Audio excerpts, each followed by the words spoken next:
Happy Wisdom Wednesday, everyone. As you can tell, I'm actually getting ready to move to a new place.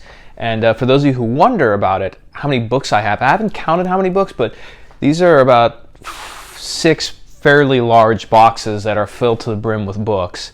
And so I decided to do a book review on a very interesting book that tops Amazon on all business books sold. So if you search on Amazon, just books on business, and sort it to the most sold and the ones that are most reviewed, this book on tidying up is number 1. It's called The Life-Changing Magic of Tidying Up by Marie Kondo. And I first heard about Marie Kondo on Tim Ferriss's podcast, and I thought, how is it that this book on cleaning and tidying made it to the top of the business chart? So I bought this book because, well, I'm getting ready to move, and I figured it'd be a good time for me to understand everything about Japanese approach to tidying and why is this number 1 on the business book list.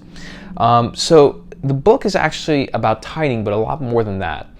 And Marie Kondo's approach to tidying is very simple. It can be boiled down to these 2 things. It starts with discarding things and placing them in the right place. Simple as that. But the idea of discarding things is a very interesting philosophy that she has an approach to and makes up a good amount of this book, aside from categorizing things and how you discard them.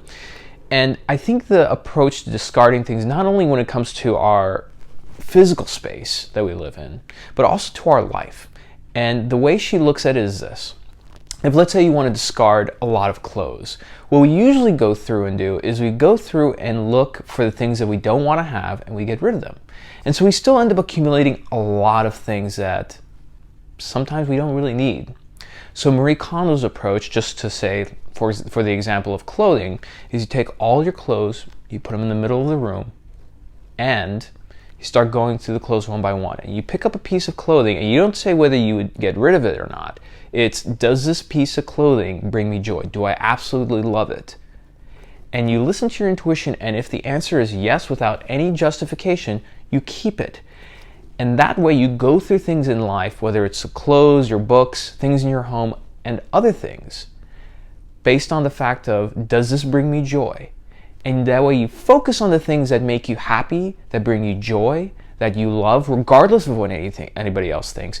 And everything else that is just kind of doesn't bring you joy, those are the things that you have to discard. And the hard part about this is that there's a lot of things in life that we've carried, whether it's been things that have been handed down from our parents, or, for example, ideas that we've held on to ourselves, that when we really think about it, they don't really bring us a whole lot of joy. We're not in love with them, but we just keep them around because, oh, maybe I'll use it one day, or it's important, or there's this emotional tie to it.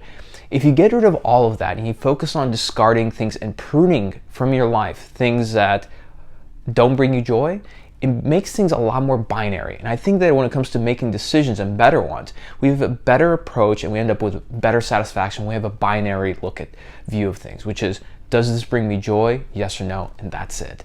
And a lot is based on intuition and really feeling things out. That means getting away from weighing out pros and cons and trying to project into the future, which is what human beings like to do. We rationalize things, and the rational mind is what really gets us into trouble.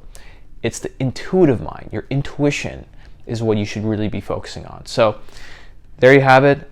The life-changing magic of tidying. I can definitely say it's helped me quite a lot. I've gotten rid of a lot of things that I don't need, but I'll be honest with you, when it comes to books, that's one little area that I don't want to tidy quite yet because they all bring me joy. So that being said, happy Wisdom Wednesday, and drop a comment below. What is something that you feel like you've been holding on to for too long? And as always, I'll see you next week. Happy Wisdom Wednesday.